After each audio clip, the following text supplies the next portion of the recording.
ಜಲಜ್ಯೇಷ್ಠನಿಭಾಕಾರಂ ಜಗದೀಶಪದಾಶ್ರಯಂ ಜಗತೀತಲವಿಖ್ಯಾತಂ ಜಗನ್ನಾಥಗುರುಂ ಭಜೆ. ಹರಿಕಥಾಮೃತಸಾರ ಗುರುಗಳ ಕರುಣದಿಂದಾಪನಿತು ಪೇಳುವೆ, ಪರಮ ಭಗವದ್ಭಕ್ತರಿದನಾದರದಿ ಕೇಳುವುದು. ತಂತುಪಟದಂದದಲ್ಲಿ ಲಕುಮೀಕಾಂತ ಪಂಚಾತ್ಮಕ ನೆನೆಸಿ, ವಸುಕಂತು ಹರರವಿ ಕರ್ತೃಗಳೊಳಿದ್ದು ಅನವರತ ತನ್ನ ಚಿಂತಿಸುವ ಸಂತರನ ಗುರು ಮಧ್ವಾಂತರಾತ್ಮಕ ಸಂತೈಸುವನು. ಸಂತತ ಅಖಿಲಾರ್ಥಗಳ ಪಾಲಿಸಿಹ ಪರಂಗಳಲ್ಲಿ. 5 ರೂಪದಿಂದ ಭಗವಂತ ತಾನು ವ್ಯಾಪ್ತನಾಗಿದ್ದು ತನ್ನ ಪೂಜೆಯನ್ನು ತಾನೇ ಮಾಡಿಕೊಳ್ಳುತ್ತಾನೆ. ಹೀಗೆ ಅನುಸಂಧಾನ ಮಾಡಬೇಕು ಅಂತ ಆ ಪದ್ಯದ ಅರ್ಥವನ್ನು ನೋಡುತ್ತಾ ಅನಿರುದ್ಧ, ಪ್ರದ್ಯುಮ್ನ, ಸಂಕರ್ಷಣ, ವಾಸುದೇವ ಈ ಶಬ್ದಗಳ ನಿರ್ವಚನವನ್ನು ನಾವು ತಿಳಿದಿದ್ದೇವೆ.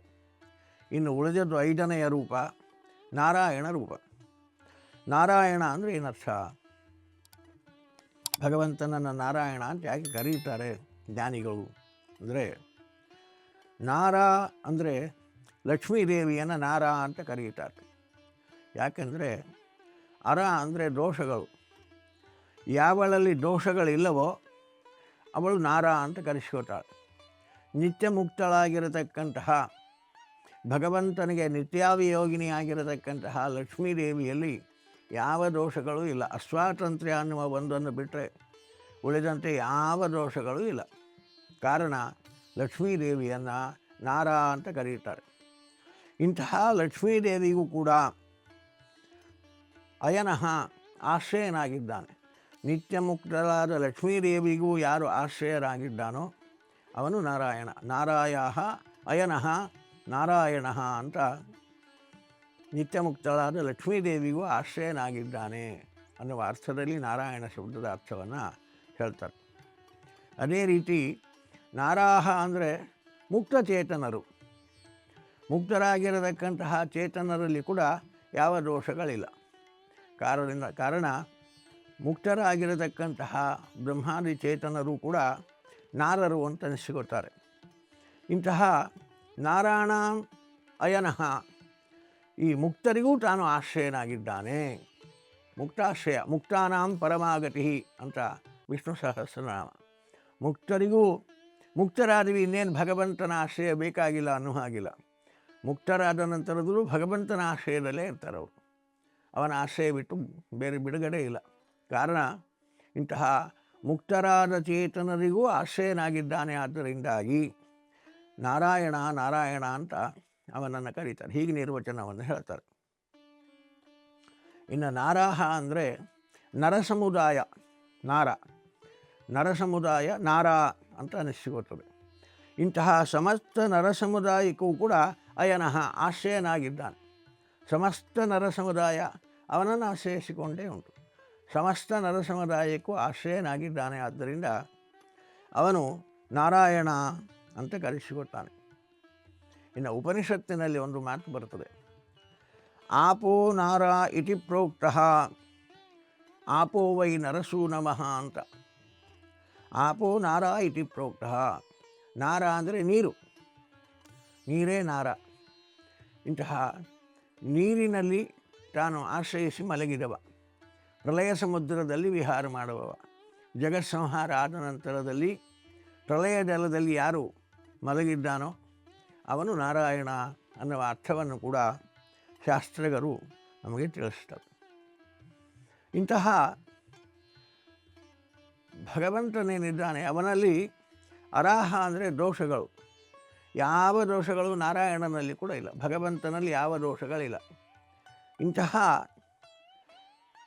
ದೋಷಗಳಿಗೆ ಅಯನಃ ನಭವತಿ ಇತಿ ನಾರಾಯಣ. ಅರಾಣಾಂ ಆಶ್ರಯ ನಭವತಿ ಇತಿ ನಾರಾಯಣ ಅನ್ನುವ ನಿರ್ವಚನವನ್ನು ಹೇಳ್ತಾರೆ. ದೋಷಗಳಿಗೆ ಇವನು ಆಶ್ರಯ ಆಗಿಲ್ಲ. ನಿರ್ದೋಷ ಅನ್ನುವ ಅರ್ಥದಲ್ಲಿಯೂ ಕೂಡ ನಾರಾಯಣ ಶಬ್ದವನ್ನು ನಿರ್ವಚನ ಮಾಡ್ತಾರೆ. ಅದೇ ರೀತಿಯಾಗಿ ಅರಾಹ ಅಂದರೆ ದೋಷಗಳು. ದೋಷಕ್ಕೆ ವಿರುದ್ಧವಾದವುಗಳು ಯಾವುವು ಅವು ನಾರಾಹ. ದೋಷಕ್ಕೆ ವಿರುದ್ಧವಾದ ಗುಣಗಳು. ಅಂತಹ ನಾರಾಹ ಅಂದರೆ ಗುಣಗಳು, ಸದ್ಗುಣಗಳಿಗೆ ಅಯನಃ ಆಶ್ರಯನಾಗಿದ್ದಾನೆ, ಗುಣಪೂರ್ಣನಾಗಿದ್ದಾನೆ. ಆದ್ದರಿಂದಲೂ ಕೂಡ ಭಗವಂತನನ್ನು ನಾರಾಯಣ ನಾರಾಯಣ ಅಂತ ಕರೀತಾರೆ. ಹೀಗೆ ಅದನ್ನು ಇನ್ನೂ ಒಡೆದು ಅರ್ಥವನ್ನು ಹೇಳ್ತಾರೆ ಶಾಸ್ತ್ರಕಾರರು. ನಾರಾಯಣ 4 ಅಕ್ಷರಗಳು. ಆ 4 ಅಕ್ಷರಗಳಲ್ಲಿ ನ ಅ ನಾ ಆಯಿತು, ಅಲ್ಲಿ 2 ಅಕ್ಷರಗಳು ಬಂತೆ. ನ ಆ ನಾ, ರ ಆ ರಾ ಅಲ್ಲಿ 2 ಅಕ್ಷರಗಳು, ಯ ಣ ಹೀಗೆ ಇಷ್ಟು ಅಕ್ಷರಗಳಾದ. ಇವಾಗ 4 ಅಕ್ಷರಗಳು ಹೋಗಿ 6 ಅಕ್ಷರಗಳಾದವು.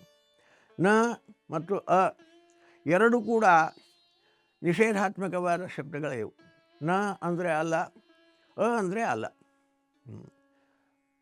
ಈ ನ ಅ ನಿಷೇಧಾತ್ಮಕವಾದ ಈ ಶಬ್ದಗಳು 3 ಅರ್ಥದಲ್ಲಿ ಬಳಸಲ್ಪಡುತ್ತವೆ. ಒಂದು ಅಲ್ಲ ಅಂತ, ಒಂದು ಇಲ್ಲ ಅಂತ, ಒಂದು ವಿರೋಧಿ ಅಂತ. ವಿರೋಧಿ ಅಂದರೆ ಅಸುರರು, ಅಸುರ ಅನ್ನೋ ಶಬ್ದ ಉಂಟು. ಅಸುರ ಅಂದರೆ ಸುರರಲ್ಲದವರು ಅಲ್ಲ, ಸುರರ ವಿರೋಧಿಗಳು ಅಂತ ಅಸುರರು. ಹಾಗೆ ವಿರೋಧ ಅನ್ನುವ ಅರ್ಥದಲ್ಲಿಯೂ ಕೂಡ ಆ ನನ ಪ್ರಯೋಗಿಸಲ್ಪಡುತ್ತದೆ. ಹಾಗೆ ನ ಅ ಅನ್ನತಕ್ಕಂತಹ 2 ನಿಷೇಧಾತ್ಮಕವಾದ ಅಕ್ಷರಗಳು, ನಿಷೇಧವನ್ನು ತಿಳಿಸುವ ಅಕ್ಷರಗಳು. ಆದ್ದರಿಂದ ನ ಅ ಅಂದರೆ ಅಲ್ಲ, ಅಲ್ಲ. ಏನಲ್ಲ? ಅವನು ಜಡವೂ ಅಲ್ಲ, ಈ ಚೇತನರೂ ಅಲ್ಲ. ಈ ಜಡ ಚೇತನಕ್ಕಿಂತ ಭಿನ್ನನಾಗಿರತಕ್ಕಂಥವನು ಅವನು ಅಂತ ನಾ ಅನ್ನುವ ಅಕ್ಷರ ಹೇಳ್ತದೆ. ಅಲ್ಲ, ಅಲ್ಲ. ಏನಲ್ಲ? ಈ ಪ್ರಪಂಚದಲ್ಲಿ ಕಾಣತಕ್ಕಂತಹ ಜಡ ಪದಾರ್ಥ ಯಾವುದೂ ಅವನಲ್ಲ. ಈ ಚೇತನರು ಅಂತ ಏನಿದ್ದಾರೆ, ಈ ಚೇತನರು ಅವನಲ್ಲ. ಜಡ ಚೇತನಕ್ಕಿಂತ ಭಿನ್ನನಾಗಿ ಇರತಕ್ಕಂಥವನು ಅನ್ನುವ ಅರ್ಥವನ್ನು ನಾ ಅನ್ನುವ ಅಕ್ಷರ ಹೇಳ್ತದೆ. ಇನ್ನು 2ನೇ ಅಕ್ಷರ ರ ಅಂತ. ರ ಅನ್ನೋದು ಕೂಡ ನಿಷೇಧಾತ್ಮಕ. ರಿಂಗ್ ಕ್ಷೇ ಅನ್ನತಕ್ಕಂತಹ ಕ್ರಿಯಾಪದದಿಂದ ಬಂದದ್ದು. ಅದು ಕೂಡ ನಿಷೇಧ ಅನ್ನುವ ಅರ್ಥವನ್ನೇ ತಿಳಿಸಿರಕ್ಕಂಥದ್ದು. ಆದ್ದರಿಂದ ರ ಅ ರಾ ಆಯಿತು. ರ ಅ ಅಂದರೆ ಇಲ್ಲ, ಇಲ್ಲ. ಅಲ್ಲ ಅನ್ನುವುದನ್ನು ನೋಡಿ, ನಾ ಅನ್ನುವಲ್ಲಿ ನ ಅ ಅಲ್ಲ, ಜಡವಲ್ಲ, ಚೇತನನಲ್ಲ. ಮತ್ತು ರ ಅನ್ನುವಲ್ಲಿ ರ ಅ ಅಂದರೆ ಇಲ್ಲ, ಇಲ್ಲ. ಏನು ಇಲ್ಲ ಅಂದರೆ ಅವನಲ್ಲಿ ಯಾವ ದೋಷಗಳೂ ಇಲ್ಲ, ಅವನಿಗಿಂತ ಮಿಗಿಲಾದ ವಸ್ತು ಇನ್ನೊಂದಿಲ್ಲ. ಇದು ಆ 2 ನಿಷೇಧಾತ್ಮಕ ಅಕ್ಷರಗಳು ನಮಗೆ ತಿಳಿಸ್ತವೆ. ಅವನಲ್ಲಿ ಯಾವ ದೋಷವೂ ಇಲ್ಲ.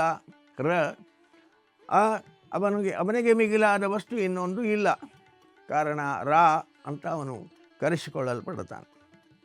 ಇನ್ನು ಯಾ ಉಳಿತು. ನಾರಾಯ.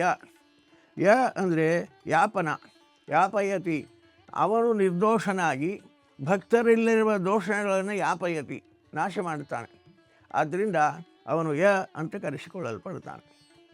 ಇನ್ನು ನ ಕಡೆಯದು, ಅದು ಕೂಡ ನ ಅದದು. ರ ಇದ್ದದಕ್ಕೆ ನ ಆಗಿದೆ ಅಷ್ಟೇ ವ್ಯಾಕರಣ ಸೂತ್ರ ಪ್ರಕಾರ. ಆದ್ದರಿಂದ ನ ಅದು.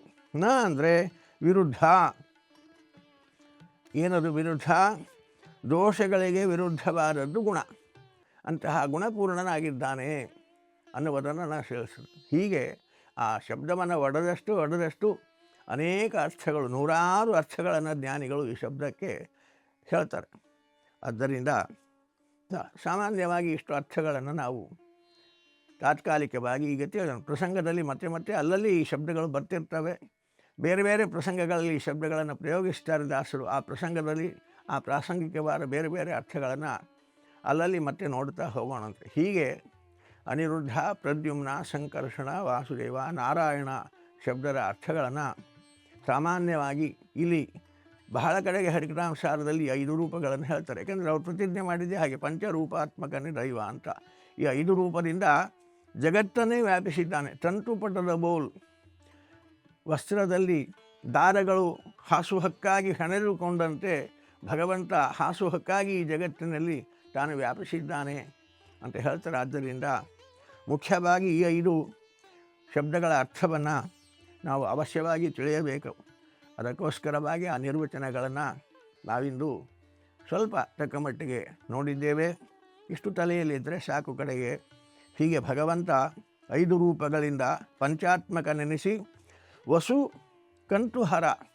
ಕಂಠಹಾರ ಅಂದರೆ ಮನ್ಮಥನನ್ನು ಸಂಹಾರ ಮಾಡಿದ ರುದ್ರದೇವರು, ರುದ್ರಗಣ. ರವಿ ಅಂದರೆ ಆದಿತ್ಯ.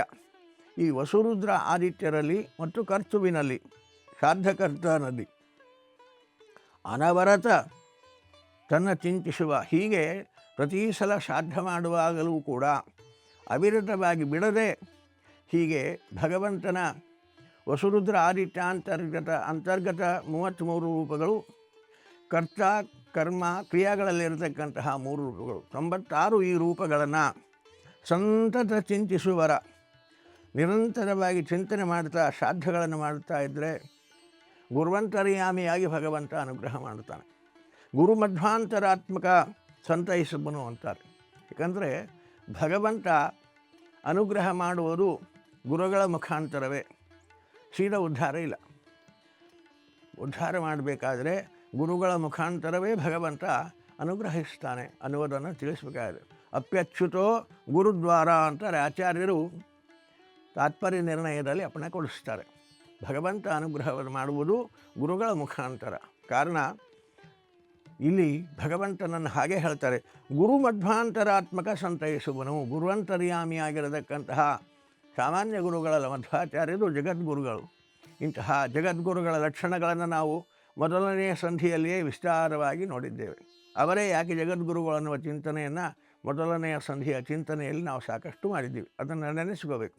ಇಂತಹ ಜಗದ್ಗುರುಗಳಾಗಿರತಕ್ಕಂತಹ ಗುರು ಲಕ್ಷಣಗಳನ್ನು ಸಮಗ್ರವಾಗಿ ಹೊಂದಿರತಕ್ಕಂತಹ ಶ್ರೀಮದಾಚಾರ್ಯರ ಅಂತರ್ಯಾಮಿಯಾಗಿದ್ದು ಭಗವಂತ ಈ ಜ್ಞಾನವನ್ನು ದೃಢವಾಗಿ ಕೊಟ್ಟು, ಆ ನಾಮರೂಪಗಳ ನಿರ್ವಚನೆಗಳನ್ನು ಚಿಂತನೆಯನ್ನು ನಮಗೆ ಕೊಟ್ಟು, ತಾನು ಇಂತಹ ಚಿಂತನೆ ಮಾಡಿದ್ದಾನೆ ಅಂತ ಸಂತೈಸ್ತಾನೆ, ಅನುಗ್ರಹಿಸತಕ್ಕಂಥವನಾಗ್ತಾನೆ. ಯಾವ ವಿಘ್ನಗಳು ನಮಗೆ ಬರದಂತೆ ತಾನು ತಡೆಯತಕ್ಕಂಥವನಾಗ್ತಾನೆ. ಐಹಿಕವಾಗಿರತಕ್ಕಂತಹ ಸುಖವನ್ನು ಅನುಗ್ರಹಿಸ್ತಾನೆ, ಪಾರತ್ರಿಕವಾಗಿರತಕ್ಕಂತಹ ಸುಖವನ್ನು ಅನುಗ್ರಹಿಸಿ ಸಂರಕ್ಷಣೆಯನ್ನು ಮಾಡತಕ್ಕಂಥವನಾಗ್ತಾನೆ. ಆದ್ದರಿಂದ ಈ 5 ರೂಪಗಳ ಚಿಂತನೆ ಕರ್ತಾನಿಗೆ ಸದಾ ಸರ್ವಕಾಲದಲ್ಲಿ ಎಚ್ಚರದಲ್ಲಿ ಇರಬೇಕು ಅನ್ನುವ ಚಿಂತನೆಯನ್ನು ಈ ಪದ್ಯದಲ್ಲಿ ಕೊಡ್ತಾ ಇದ್ದಾರೆ. ಅದೇ ರೀತಿ ಶ್ರಾದ್ದ ಮಾಡುವ ವ್ಯಕ್ತಿಗಳು ತಂದೆ ತಾಯಿಗಳ ಪ್ರೀತಿಗೋಸುಗ ನಿಂದೆ ಕರ್ಮವ ತೊರೆದು ವಿಹಿತಗಳೊಂದು ಮೀರದೆ ಸಾಂಗ ಕರ್ಮಗಳ ಆಚರಿಸುವವರು ಬಂಧನೀಯರಾಗಿ ಇಳೆಯೊಳಗೆ ದೈನಂದಿನದಿ ದೈಹಿಕ ಸುಖದಿಂದ ಬಾಳುವರು ಬಹುದಿವಸದಲ್ಲಿ ಕೀರ್ತಿಯುತರಾಗಿ ಅಂತ ಈ ರೀತಿ ಅನುಸಂಧಾನ ಮಾಡಿ ತಂದೆ ತಾಯಿಗಳು ಪ್ರೀತರಾಗಲಿ, ನಮಗೆ ಈ ಸಾಧನ ಶರೀರ ಕೊಟ್ಟು ಅನುಗ್ರಹಿಸಿದವರು, ಆ ಅಧಿಷ್ಠಾನದಿಂದ ಭಗವಂತ ಅನುಗ್ರಹಿಸಿದ್ದಾನೆ ಅಂತ ಅವರ ಪ್ರೀತಿಗಾಗಿ ಶ್ರಾದ್ದಾದಿಗಳನ್ನು ಶ್ರದ್ಧೆಯಿಂದ ಮಾಡುವ ಮಕ್ಕಳಿಗೆ ಭಗವಂತ ಹಾಗೆ ಅನುಗ್ರಹಿಸ್ತಾನೆ. ಅದನ್ನು ಮುಂದಿನ ಪದ್ಯದಲ್ಲಿ ಹೇಳ್ತಾರೆ. ನಾಳೆ ಮತ್ತೆ ಆ ಪದ್ಯದ ಚಿಂತನೆಯನ್ನು ವಿಸ್ತಾರವಾಗಿ ಮಾಡೋಣವಂತೆ. ಮಧ್ವೇಶಾರ್ಪಣಮಸ್ತು. ವಿಶ್ವ ಪ್ಲಸ್ ಜನಹಿತಕ್ಕಿದು ಜ್ಞಾನದ ಜಾಲ.